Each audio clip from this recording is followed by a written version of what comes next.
인사하시겠습니다. 예수님 사랑으로 사랑합니다.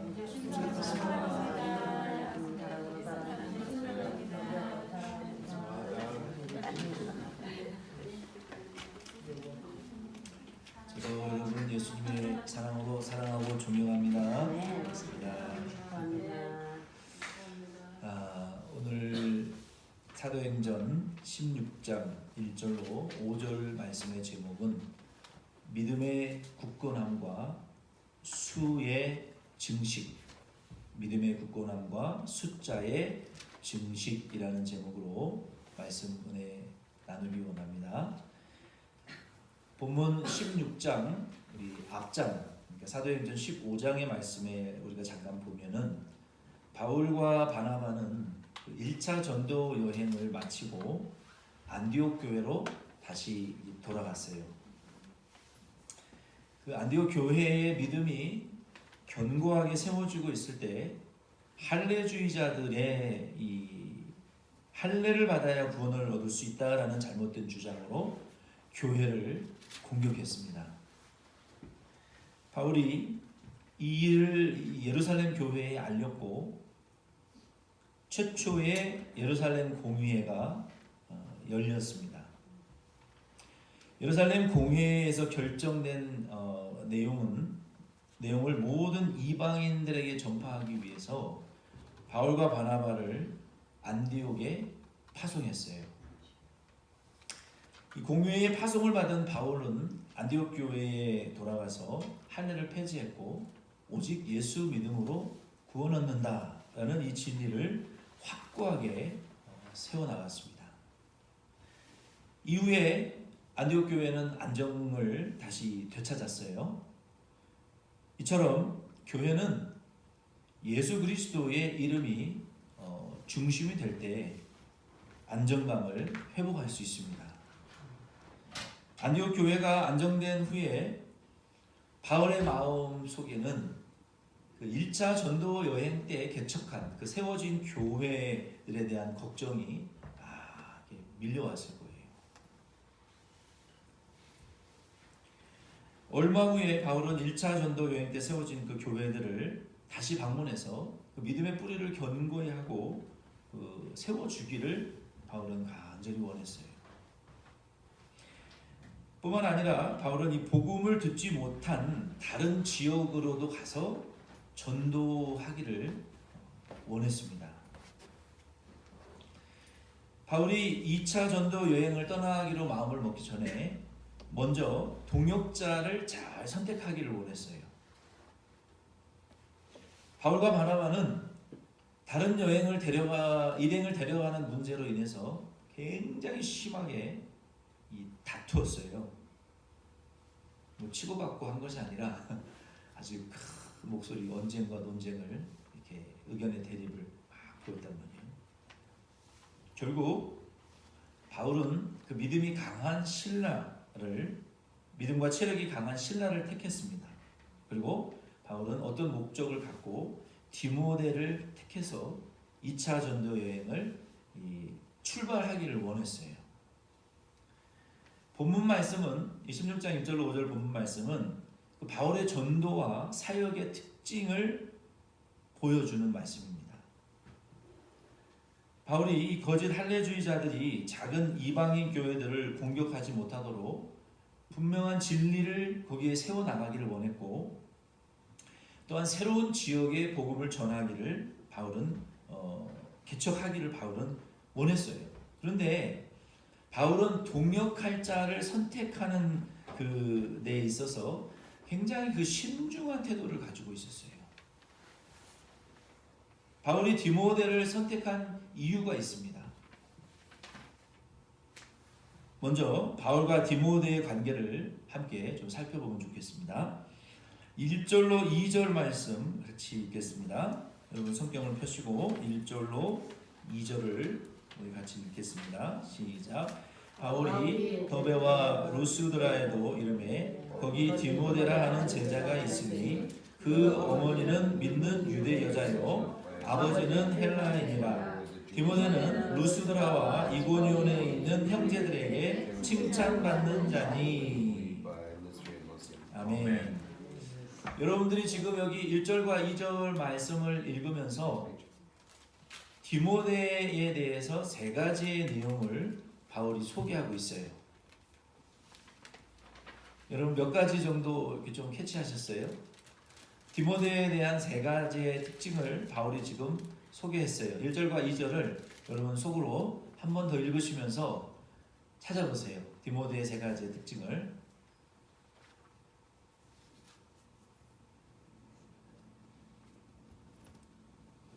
자, 1절에 뭐라고 말씀하셨어요? 디모데라 하는 제자가 있으니. 그러니까 이미 디모데는 예수님의 제자였던 거예요. 예수님을 믿고 예수님을 사랑했고 예수님을 따르는 예수님의 제자였던 거예요. 이미. 그리고 두 번째는 이 디모데의 어머니는 믿는 유대인이고 아버지는 헬라인이었더라라고 말하고 있어요. 그러니까 이 디모데의 믿음은 믿는 어머니로부터 배웠겠죠. 그렇죠? 엄마에게 예수님을 들었고 복음을 들었고 성경을 알았어요. 세 번째는 2절 끝에 형제들에게 칭찬받는 자니 그랬어요. 디모데는 이미 예수 믿기 전에도 칭찬받는 사람이었고 그 젊은 청년이었어요. 존경받는 사람이었어요. 그래서 제자였고 믿음이 있었고 칭찬받는 이런 세 가지의 특징을 디모데를 이 바울이 소개했어요. 11번입니다. 1절로 2절에 이 티모티라는 이 이름의 의미는 하나님을 공경한다라는 의미예요. 이 디모데는 어려서부터 모친 유니게와 외조모 로이스를 통해서 예수 그리스도를 믿게 되었고 성경을 많이 배웠어요. 디모데후서 1장 5절과 3장 15절에. 그러니까 할머니가 믿음이 있었어요. 예수 믿었어요. 그리고 그의 딸 디모데의 엄마가 예수 믿었어요. 그리고 그의 아들 디모데가 믿음이 있었어요. 그래서 이 믿음이 이게 흘러 내려간 가정이었어요. 바울이 1차 전도 여행 기간 중에 더베와 루스드라를 방문했을 때 디모데가 개종했습니다. 개종했다라는 것은 예수님을 믿기는 믿었지만 아직 유대 교회에 속해 있었던 거예요. 예수님을 알았지만 구원을 받았지만 그 유대교 안에 머물러 있었던 거예요. 아직. 근데 바울이 루스드라와 더베에 갔을 때 예수님을 믿고 전한 복음을 듣고 이제는 크리스찬으로 유대교에서 기독교인으로 개종한 거예요. 12번입니다. 디모데는 바울의 제자요 동역자였어요. 데살로니가전서 3장 2절에 보면 뿐만 아니라 디모데는 이미 그 지역 사람들에게 인정과 칭찬받는 사람이었습니다. 바울은 디모데와 실라를 복음 전도의 특수 요원처럼 험한 지역에 남겨두고 다시 헤어졌다가 다른 지역에서 또 다시 만나서 협동 사역도 했어요.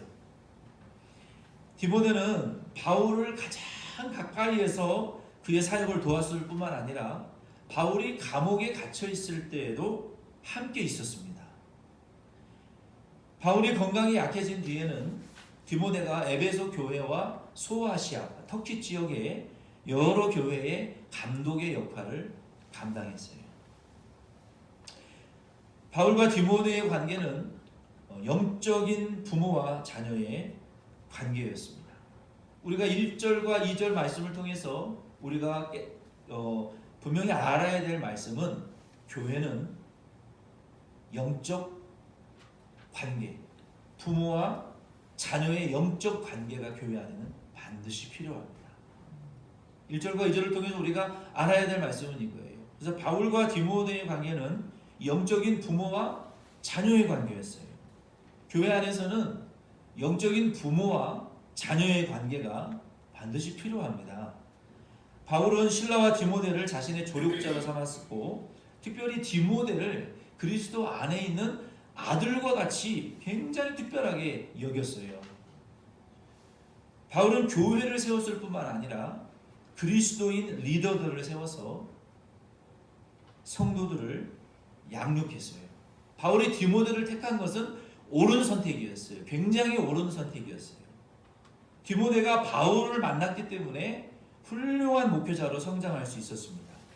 저와 여러분도 누군가에게 바울처럼 예수님의 사랑을 부어주고 양육해야 될 대상이 있어야 돼요. 또한 저와 여러분은 디모데처럼 배우고 닮고 싶은 영적인 지도자들이 우리에게는 필요합니다. 바라기는 우리 교회도 모든 성도님들이 누군가에게는 영적으로 바울과 같이 아비와 어미가 되어서 예수님의 사랑을 공급하고 영적인 자녀들을 많이 키워내실 수 있기를 바랍니다. 바울처럼 교회만 세우는 것이 아니라 참된 그리스도인들을 키워내야 될 필요가 있어요. 잘 여러분 생각해 보세요. 바울이요, 교회만 개척하고 끝난 게 아니에요. 교회를 개척해서 거기에 꼭 필요한 일꾼을 세우는 데 굉장한 노력을 기울였어요. 교회를 세워놓고 일꾼을 세우고 파송해서 그 리더들을 통해서 또 다른 성도들이 자라나는, 그러니까 부모가 자녀를 낳아요. 자녀가 결혼해서 또 부모가 돼서 자녀를 낳아요. 그 자녀의 자녀가 또 자라서 결혼하고 또 자녀를 낳는 이런 부흥을 바울은 교회의 성장을 꾀했단 말이에요. 그래서 교회는 이런 영적인 부모와 자녀의 관계가 반드시 있어야 돼요. 영적 자녀를 잉태하고 해산하는 이런 교회가 돼야 돼요. 그리고 교회는 자녀들이 영적으로 존경하고 따르고 싶은 리더들이 있는 교회가 되어야 되는 거예요. 우리 교회도 19번 이번 주부터 3월 말까지 6주간 시원 세가족 교육을 진행합니다. 이번 주부터 3월 말까지 6주간이에요. 이 6주 동안에 3명의 섬김이 교사가 7명의 교우들을 바울과 디모데처럼 영적 부모가 자녀를 대하듯이 또는 자녀가 부모를 대하는 관계가 여러분 안에 형성되기를 바랍니다. 이 과정을 통해서 영혼을 서로 섬기고 영혼이 예수 그리스도의 이름으로 하나 될 수 있기를 바랍니다. 여러분들이 자이언 비기너 과정을 통과하신 분들은 알 거예요. 내가 다 아는 내용인데, 우리가 다 알고 있는 내용인데 정말 쉽다. 여러분 그렇게 느끼셨죠? 아니에요? 어려웠어요? 쉬웠잖아요. 그렇죠? 어려웠다면 내가 교재를 다시 만들어야 돼요. 그거 제가 연구해서 만든 교재예요. 어디서 뺏긴 거 아니에요. 어디에도 없는 우리 교회만 있는 교재예요. 여러분 이 새신자 과정 6주나 5주나 4주 동안 제가 여러분에게 바라는 것은요, 이 교재의 내용이 중요한 게 아니에요. 이건 기본적이고 필수적인 확인 절차예요. 제가 여러분에게 바라는 것은 부모가 자녀를 조건 없이 일방적으로 내리 사랑을 부어주는 것처럼 이 섬김이 되시는 여러분들은 새로운 교우들에게 이 6주 동안 일방적으로 말씀을 가지고 사랑을 쏟아 붓는 기간이 되기를 저는 바라는 거예요. 새로운 교우들은 이 6주간의 과정을 통해서 이 여러분의 섬김이 선생님들을 통해서 그 사랑을 본받고, 내가 사랑받아진다. 이유와 조건이 없이 일방적으로 조건 없이 부어지는 그리스도의 심장의 사랑이 내게 쏟아지는 것을 받으시는 기간이 되라고요. 어디 가서 이런 대접을 받아보겠냐고요. 일방적인 사랑, 조건 없는 사랑. 저는 이거를 원하는 거예요. 공부를 원하는 게 아니에요. 지식을 원하는 게 아니라고요. 그런 지식과 교재는요, 인터넷 한번 치면 세고 셌어요. 굳이 만들지 않아도 돼요. 그래서 여러분 이 6주간의 새신자 섬김의 과정, 저는 여기에 목숨을 걸었습니다. 제 목회의 제일 중요한 시작이요 기초입니다. 여러분들이 제자가 제자를 양육하고 리더가 자녀를 양육하고 바울이 디모데를 키워서 제자로 리더로 세웠던 것처럼 저는 여러분들이 성도를 양육하고 리더로 키워내는 그런 교회가 되기를 바라요. 아멘이십니까? 그게 바울과 디모데의 이 부모와 자녀의 관계였어요. 우리가 1절 2절 말씀을 통해서 이런 관계가 우리 안에 돈독해지고 이런 사랑의 영혼이 영혼을 섬기는 이런 영적 사랑이 우리 안에 꽃 피어나기를 바랍니다. 아멘. 예. 3절 말씀 우리 같이 읽겠습니다. 여러분의 성경 3절 같이 읽겠습니다. 시작. 바울이 그를 데리고 떠나고자 할새 그 지역에 있는 유대인으로 말미암아 그를 데려다가 할례를 행하니 이는 그 사람들이 그의 아버지는 헬라인인 줄 다 알미러라. 아멘. 바울이 2차 전도 여행을 출발할 때 디모데를 데려가기를 원했어요. 바울은 디모데를 그의 비서와 조력자로 선택했습니다. 디모데후서 1장 6절과 사도행전 16장 1절도 4절에 보면, 근데 일할 사람이 준비됐다고 전도의 준비가 된 것은 아니에요. 1차 전도 여행을 바탕으로 바울은 기도하면서 깊이 생각했을 것입니다. 이방인들의 거주지에 흩어진 유대인들도 함께 살고 있었기 때문에 바울은 유대인과 이방인이라는 두 마리의 토끼를 다 잡고 싶었어요. 그래서 바울이 2차 전도 여행을 출발하기 전에 한 가지 준비를 했습니다.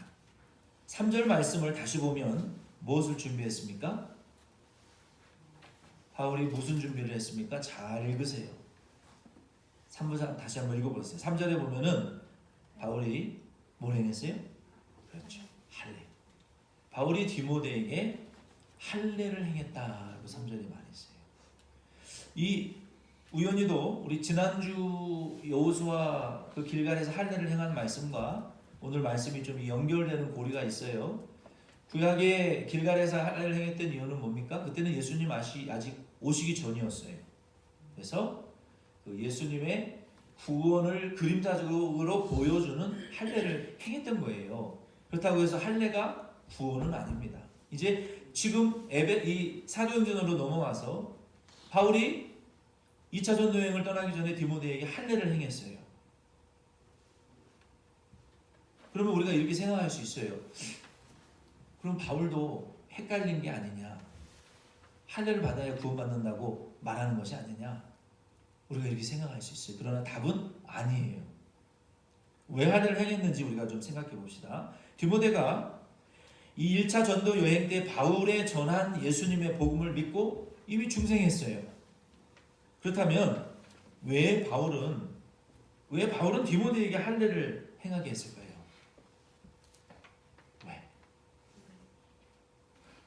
왜 바울이 디모데에게 할례를 행하게 했을까요? 할례가 구원이 아니라면 이미 1차 전도 여행 때 예수 믿고 디모데는 구원받았어요. 그래서 그를 1절에 2절에 뭐라고 소개했어요? 제자라고 이미 소개하고 있잖아요. 그렇죠? 근데 왜 지금 와서 이 시점에서 다시 디모데에게 바울은 할례를 행하게 했냔 말이에요. 궁금증이 안 드세요? 궁금하지 않아요? 저는 굉장히 궁금하더라고요. 왜 이 시점에 구원받은 디모데에게 할례를 행했을까요? 바울이 디모데에게 할례를 행한 것은 구원받는 조건이 아니라 유대인 전도를 위한 전략이었습니다. 누구 전도를 위한 전략이었다고요? 유대인 전도를 위한 전략이었어요. 디모데의 부친은 헬라인이었고 모친은 유대인이었기 때문에 유대인과 이방인 모두에게 전도하기 위해서 할례를 받게 한 거예요. 당시 유대인은 할례 받지 않은 사람들과는 식사도 하지 않았고 대화도 인사조차 하지 않았어요. 3절 말씀을 다시 보면은 바울이 복음을 전하기 원하는 주변 지역에 유대인들이 많이 살고 있었고 그들 중 바울을 지켜보면서 그의 작은 결점이라도 발견하면 지체 없이 문제 삼으려고 하는 자들이 있었어요. 이게 무슨 말씀입니까? 여기 3절에 바울이 1차 전도 여행 때 그 이방인 교회를 가보니까 거기에 이방인만 살고 있는 게 아니었다는 거예요. 유대인들이 거기에 많이 살고 있었고 그 유대인들 중에는 디모데의 아버지가 헬라 사람 이방인 할례 받지 않은 이방인이었다라는 사실을 인식하고 있는 사람도 있었다라고 3절에 바울이 기록했어요. 그것을 인식하고 바울은 이방인과 유대인 모두에게 디모데와 함께 전도할 수 있는 전략적인 할례를 행했던 거예요. 바울은 디모데가 복음을 전하는데 방해받을 만한 요소를 미리 제거한 거예요. 예수님의 십자가와 그 부활의 복음의 광채가 더욱더 분명하게 나타내지게 하기 위해서 바울은 디모데에게 이 문화적인 옷을 갈아입힌 거예요. 우리 교회도 믿지 않는 분들이나 사람들이, 다른 교회 성도들이 우리 교회에 왔을 때 잘 어울릴 수 있는 태도로 그들을 영접하고 환영해야 될 필요가 있어요. 또한 교회의 예배 순서, 찬양, 분위기, 방문자들에게 받아들이기에 거리낌이 없는 문화적인 모습을 유지해야 됩니다. 여러분, 제가 여기 두루마기 한복을 입고 설교한다 그러면 여러분 받아들여지겠어요? 지금 어느 시대인데, 그렇죠? 옛날에는 목사님들이 입던 가운 지금은 다 안 입어요. 고추장스러우니까. 그게 다 문화적인 거예요. 어떤 목사님은 여기에 막 박사 가운 있는 거 3줄짜리 막 입으시는데 막 보는 것도 부담스러워. 그거 왜 입어 설교 시간에? 박사 가운을 설교 시간에 왜 입습니까? 여러분, 바울도요, 자기의 로마의 시민권, 그 사람은 날 때부터 받은 시민권자였어요. 내가 그거 배설물처럼 버렸다 그랬어요. 근데 여러분, 바울이 빌립보 감옥에 갇혔을 때, 야, 내가 로마 시민권자인데 말이야, 너희들 재판 과정도 없이 나를 옥에 가뒀어? 아니, 배설물처럼 버렸다더니 이번에는 왜 또 시민권의 카드를 왜 꺼내드는 거예요? 바울이 왜 이랬다 저랬다 하는 거예요? 잘 생각하세요. 복음이 잘 전파되게 하기 위해서 자기가 로마에 버렸던 시민권을 복음의 영광을 위해서 이용하는 거예요. 바울이 디모데에게 할례를 행한 것은요, 유대인들이 할례받지 않은 사람은 상종을 안 해요. 근데 어떻게 유대인들을 전도할 수 있어요, 디모데가? 그래서 할례의 문화적인 태도를 전략적으로 바꾼 거예요. 이 말씀을 통해서 우리가 깨달아야 될 것은, 우리 교회도 모든 본질적인 복음 외에는 다 바꿔야 돼요. 예배 순서, 문화적인 모습, 어떤 찬양, 분위기, 이런 것들은 우리가 다 바꿔야 돼요.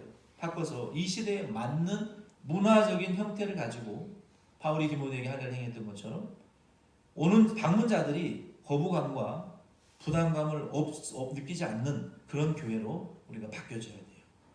또한 이 29번입니다. 바울이 이방인 디모데에게 할례를 행한 것은 유대인들을 전도하기 위한 것이었습니다. 그러나 바울은 디도에게는 할례를 행하지 않았다고 갈라디아서 2장 3절에 말씀했어요. 그 당시에 할례를 왜냐하면 그때에는 이 거짓 형제들이 할례를 구원의 조건으로 잘못 이용하려고 하는 때였기 때문에 바울은 디도에게는 할례를 행하지 않았어요.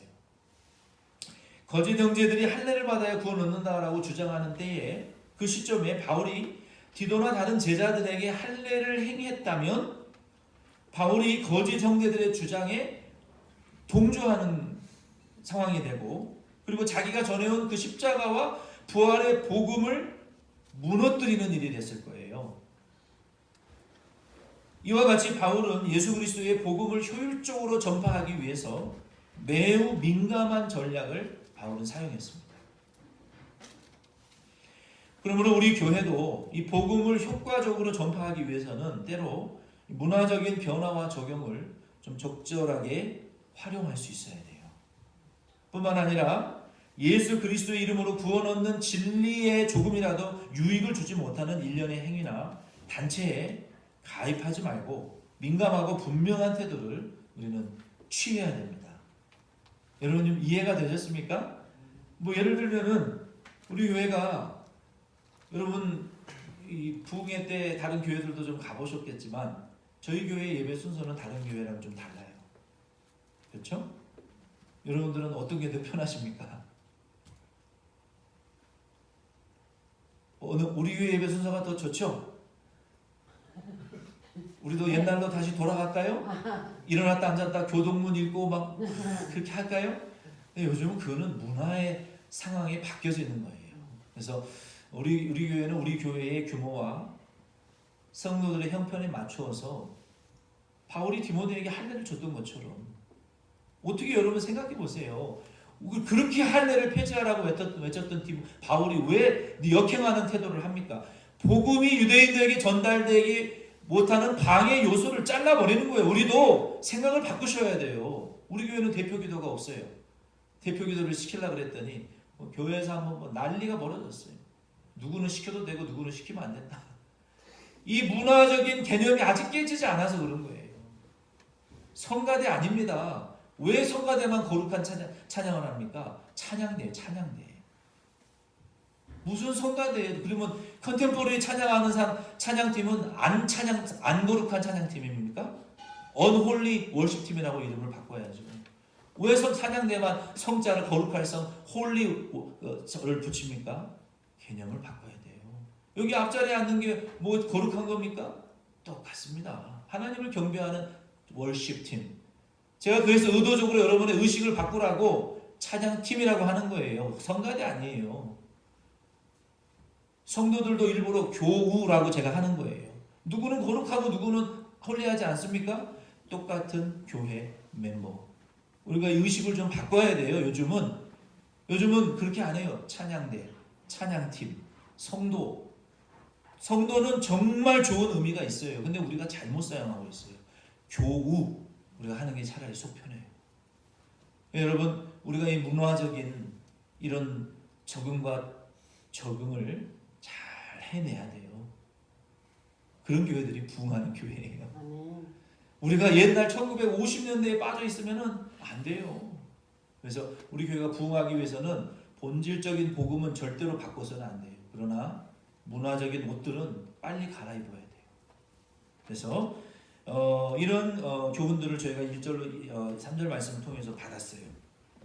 마지막 제일 중요한 내용을 좀 다루기를 원합니다.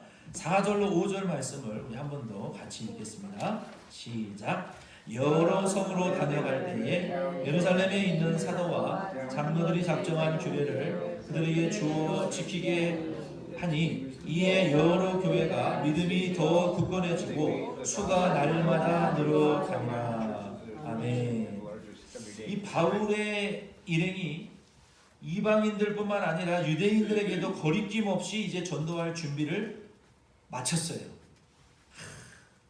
얼마나 흥분됐을까. 여러분, 지금 뭐 한국 코로나 바이러스 때문에 가기가 조금 거시기 하지만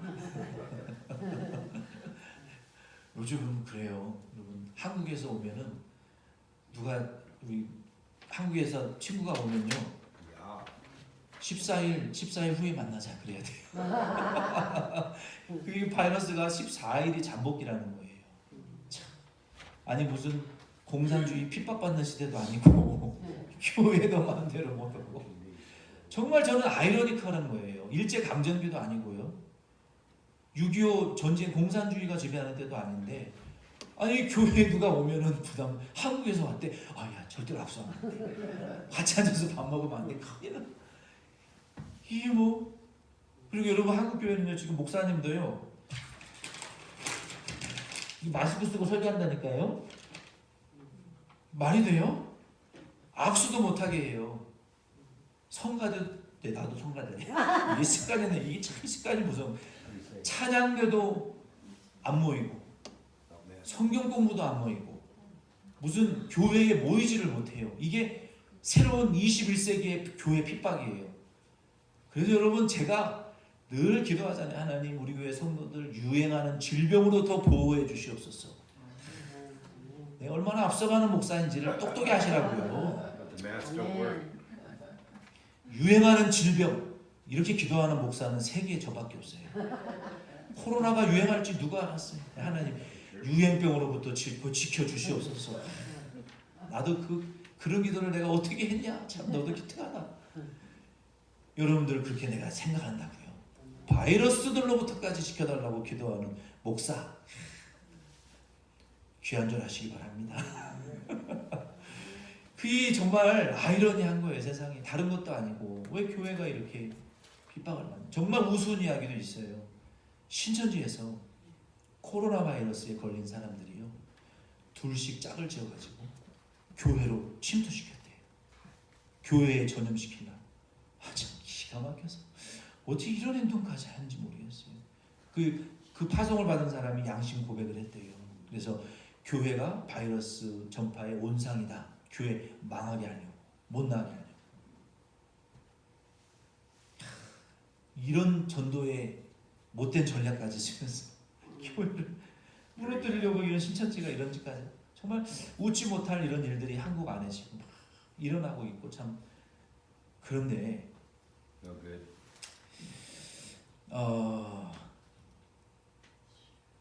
저와 여러분도 이런 우리 한국 교회를 위해서, 조국 교회를 위해서, 우리 화정구 목사님 조국 교회 이렇게 말씀하시는데 참 뭔가 와닿더라고요.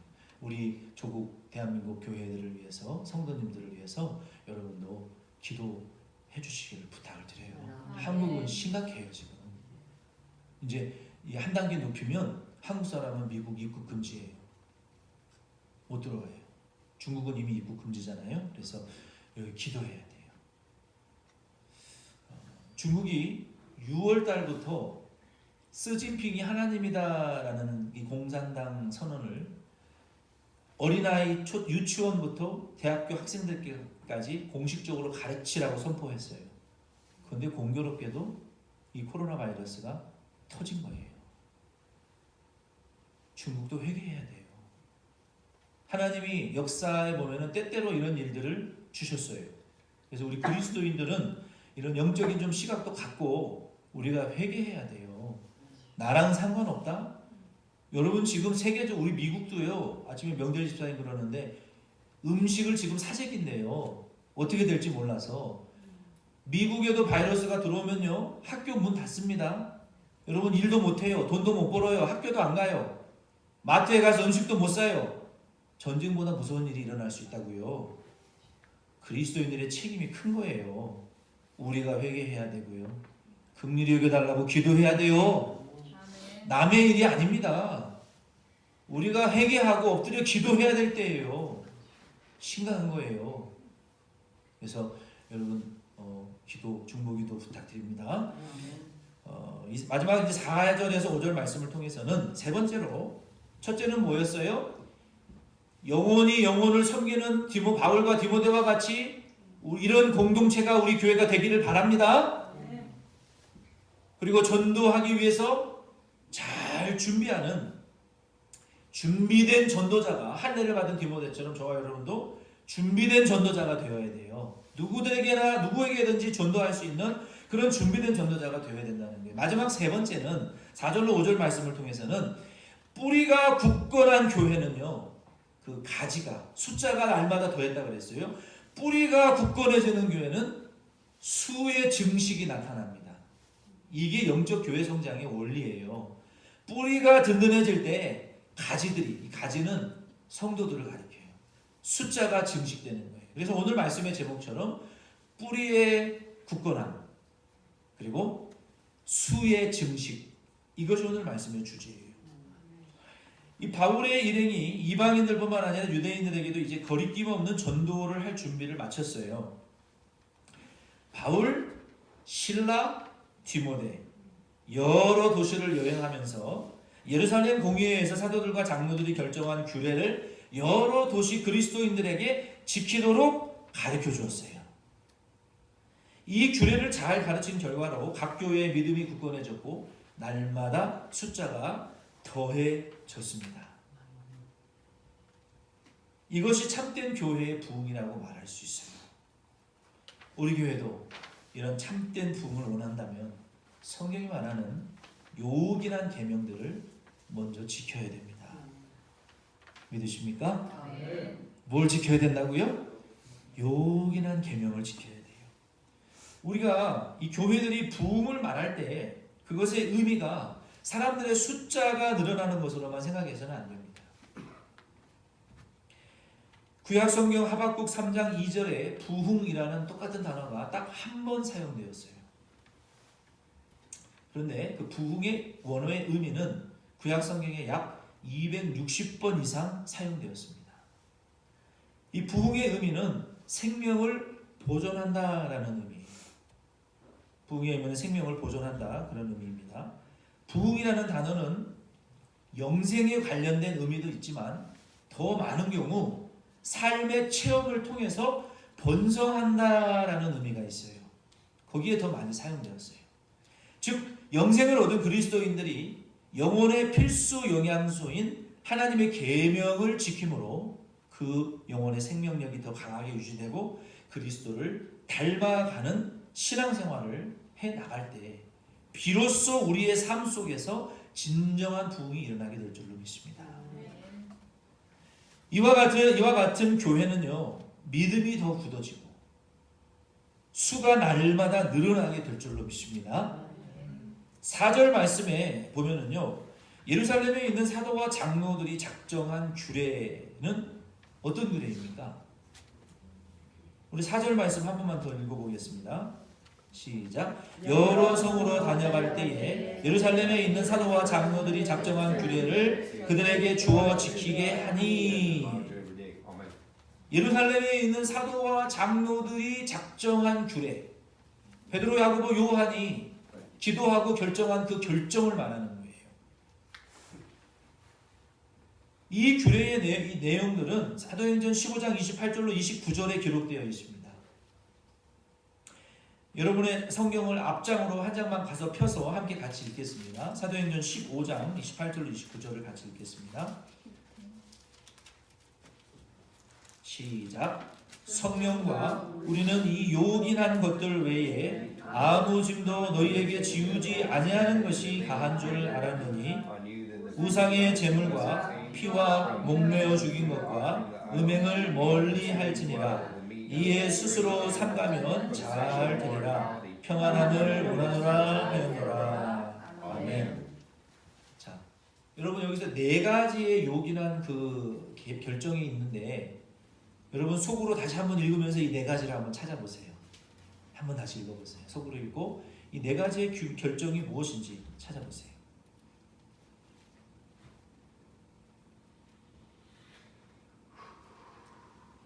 자, 이제 저를 보시고 저랑 한번 한 가지씩 손을 펴서 따라해 보세요. 첫째로 우상의 제물. 우상의 제물. 두 번째는 피. 세 번째는 목매어 죽인 것.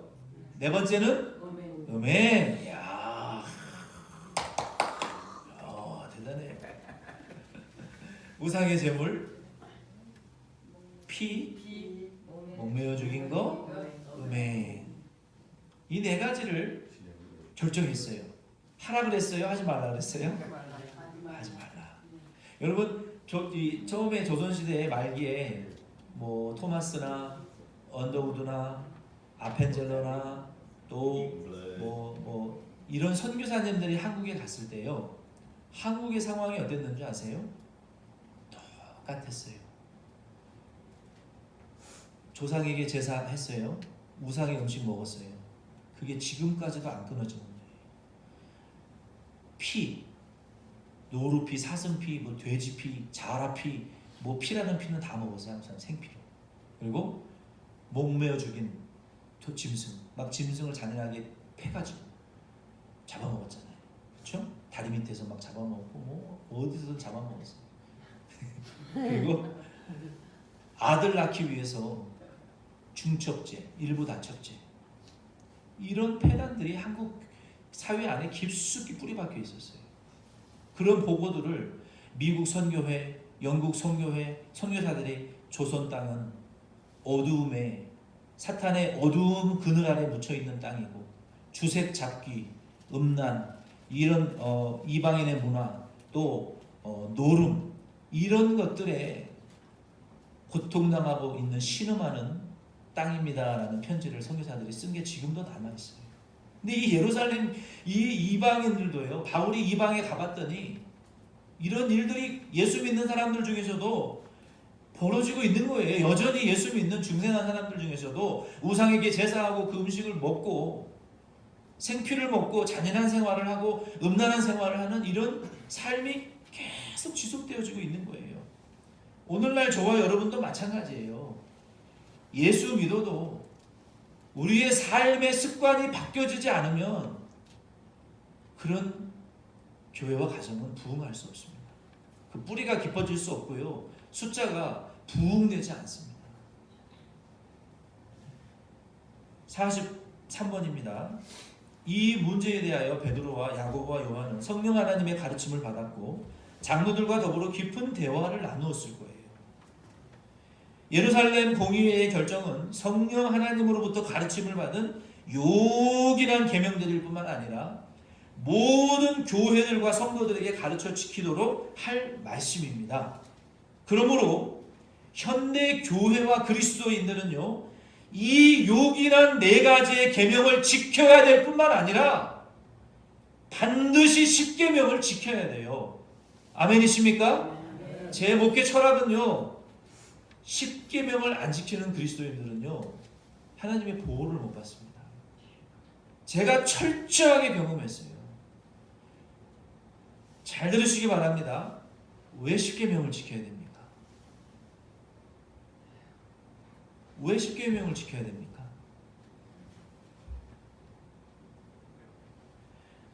여러분, 자녀들이 이제 머리가 크고 자기 생각들이 깊어지면 왜요? 싫은데요? 그러시든가요? 근데 여러분, 부모님들은 왜 자녀들에게 이거는 하지 말아라, 이거는 해라, 왜 말합니까? 부모를 위해서 말합니까? 자녀의 미래를 위해서 말하는 거예요. 왜 말합니까?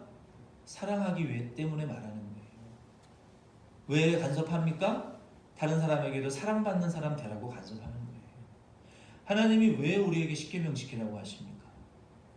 우리를 옥죄이기 위해서요? 주일날 여기 와서 헌금하라고 우리 계명 지키라고 하시는 겁니까? 그 안에는요, 영적인 원리가 숨어져 있는 거예요. 잘 들으시기 바랍니다. 우리가 그 10계명을 지키는 이유는 44번 아래쪽입니다. 죄인 중에 큰 죄인과 같은 나를 구원하셔서 하나님의 자녀되게 만들어 주셨기 때문에, 내가 용서해 주셨기 때문에 하나님을 사랑해서 예배도 드리고 하나님을 사랑해서 이웃도 사랑하는 거예요. 나 같은 사람을 하나님의 자녀로 변화시켜 주셨기 때문에, 그리고 예수님을 닮아가고자 하는 그 거룩한 욕망을 우리에게 주셨기 때문에 내가 계명을 지키는 거예요. 여러분도 동의가 되십니까? 요한일서 5장 3절 말씀에 보면은요, 하나님을 사랑하는 것은 이것이니 우리가 그의 계명들을 지키는 것이라. 뭘 지키는 것이라? 그의 계명들을 지키는 것이라. 그의 계명들은 무거운 것이 아니로다 그랬어요. 저와 여러분도 우리의 교회와 가정과 일터가 믿음의 뿌리가 깊어지기 위해서는요, 여러분 계명을 꼭 지키시기를 바랍니다. 여러분, 계명은요, 이 울타리와 같아요. 너희가 계명을 지키면 내가 너희 안에, 너희가 내 안에 있나니 그랬어요. 무슨 말입니까? 계명 지킬 때 내가 하나님이 우리를 사랑하신다고요. 우리가 하나님을 사랑한다고요. 하나님이 사랑하는 자와 함께 계시면 어떤 악한 자도 만질 수 없어요. 내가 하나님의 계명 안에 있으면, 내가 교회 안에 있을 때 하나님의 계명 안에 있으면 하나님 우리를 사랑하십니다. 내가 직장 안에 있을 때 하나님 계명을 순종하면 하나님이 직장 안에 우리와 함께 하세요. 하나님이, 내가 학교에 있을 때 계명대로 하나님 사랑하면 하나님이 학교에서도 우리와 함께 하세요. 여러분 믿으십니까? 어디 가든지 하나님 형통하게 하신다고요. 어디 가든지 계명 순종하시기를 바라요. 46번, 이 5절 말씀에 계명대로 이방인 교회들과 성도들이 그 요긴한 계명들을 지킨 결과가 어떻게 되었습니까? 5절 말씀 우리 한번 마지막으로 빨리 읽고 이제 마치겠습니다. 5절 말씀 같이 읽어요. 시작. 이에 여러 교회가 믿음이 더 굳건해지고 수가 날마다 늘어가니라. 아멘. 여기 5절의 말씀은 이에라는 접속사로 시작됩니다. 이에. 이해는 그러므로라는 뜻입니다. 무슨 말씀입니까? 교회가 계명대로 세상에서 살아갈 때 어떤 결과물들이 나오게 된다는 말씀이에요. 성도들이 계명대로 하나님을 사랑하고 이웃을 사랑할 때 열매가 맺힙니다. 그리스도인들이 예수님의 말씀대로 살아갈 때 믿음이 견고해지고 더 많은 사람들이 교회에 나오게 됩니다. 바라기는 우리 교회는 계명 순종하심으로 우리 교회와 가정을 죄의 권소로부터 보호하시고 하나님의 사랑을 받는 교회와 가정 꼭 될 수 있기를 바랍니다. 요한복음 14장 21절 말씀에 보면은요, 나의 계명을 지키는 자라야 나를 사랑하는 자니 나를 사랑하는 자는 내 아버지께 사랑을 받을 것이요 나도 그를 사랑하여 그에게 나를 나타내리니 라고 말씀했어요. 여러분, 한국 교회가 어려울 때 기도 많이 했어요. 한국 교회가 1970년대 60년대 전쟁 끝나고 돈 없을 때 독일 광부로 파독받았고요. 독일의 간호사로 파견받아서 시체 닦는 일 했어요.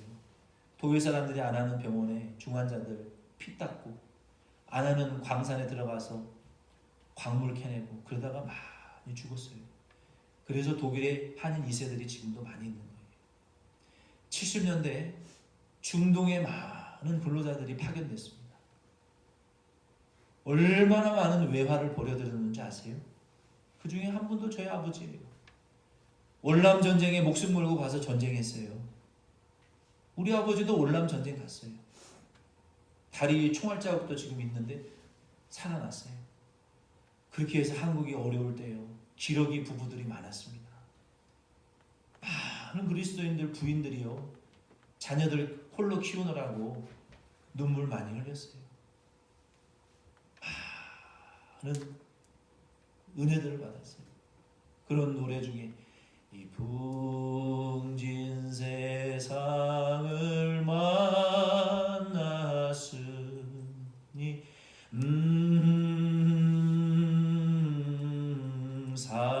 사랑하자, 이런 노래들을 많이 부르면서 등에는 애기 들쳐안고 성전 땅바닥에 앉아서 그런 노래 부르면서 슬픔과 현실의 고난을 이기면서 하나님의 은혜를 많이 받았다고요. 계명 지켰어요. 죽을 것처럼 어려워도요, 10계명 지켰어요. 교회가 우상에 제사 안 드린다고 어린아이도 뺨을 맞아가면서 하나님 계명 지켰다고. 근데 요즘은요, 핍박이 있습니까? 어려움이 있습니까? 한국교회에 누가 교회 나가지 말라고 누가 말립니까? 계명들을 안 지키기 시작해요. 주의를 범하기 시작해요. 그냥 좋은 게 좋은 거라고 10계명 강조를 안 해요. 교회가 지금만큼 교회가 어려운 적이 없어요. 기독교 인구가 1000만 가까이 넘어갔다가 900만, 지금 800만이에요. 700만으로 떨어질 날이 멀지 않았어요. 불교, 천주교 인구는 점점 늘어나고 있어요. 미국의 교회가 그랬고 유럽의 교회들이 그랬어요. 계명 지키지 않으면서부터 교회가 퇴락하기 시작했어요. 저와 여러분은 오늘 이 말씀을 통해서 꼭 10계명 여러분 지키시기를 바랍니다. 아무리 어려워도 계명 지키면요, 하나님 저와 여러분 사랑하세요. 죽지 않아요. 하나님 우리에게 참된 복을 주실 줄로 믿으시기를 바랍니다. 하나님이 우리가 계명 지키면 요한복음 14장 21절에 예수님의 사랑을 받는다고 했어요. 몽골에 가니까요, 우리 한국교회 70년대 어려울 때, 저도 저희 아버지 중동에 가 계실 때 저는 유년 시절을 아버지와 보낸 적이 없어요. 저희 어머님이 초등학교도 못 나오셨거든요.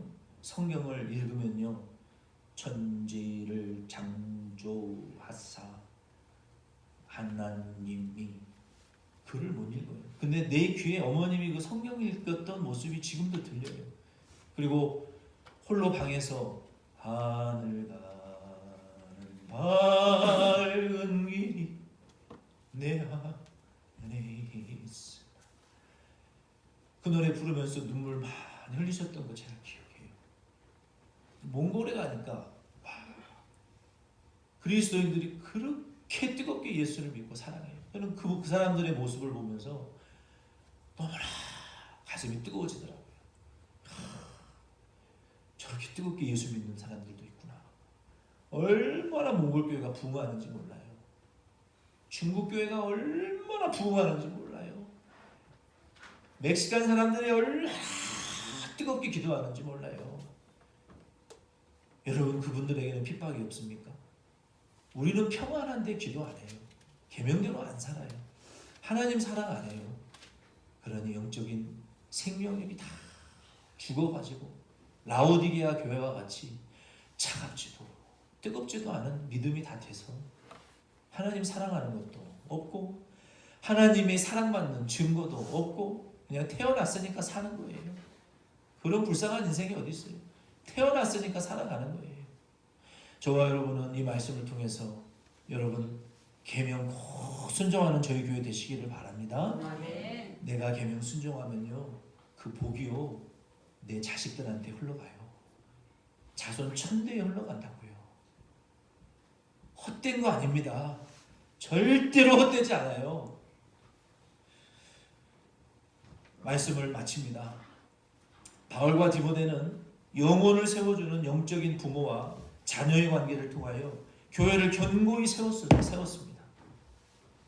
바울은 교회와 성도들의 생활의 터전 위에 계명 순종이라는 큰 기둥들을 세워주므로 그들의 믿음을 강하고 튼튼하게 담금질해냈고 세상 사람들도 그리스도인들의 그 진리의 기둥들에 의존해서 살았어요.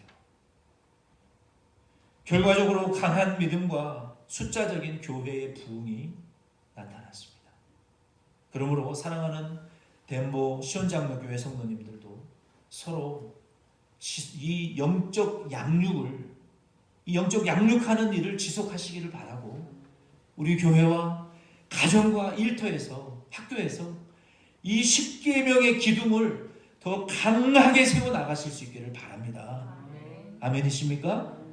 이 양육의 계명의 기둥을 잘 세우는 우리의 노력은 우리의 교회와 우리의 교회의 믿음이 굳건해지게 만들어주는 뿐만 아니라 매일 매일 새로운 교우들이 우리 교회와 각 부서에 더해지는 열매로 나타나게 될 줄로 믿으시기를 바랍니다. 아멘. 우리 다 자리에 일어나셔서 하나님 앞에 이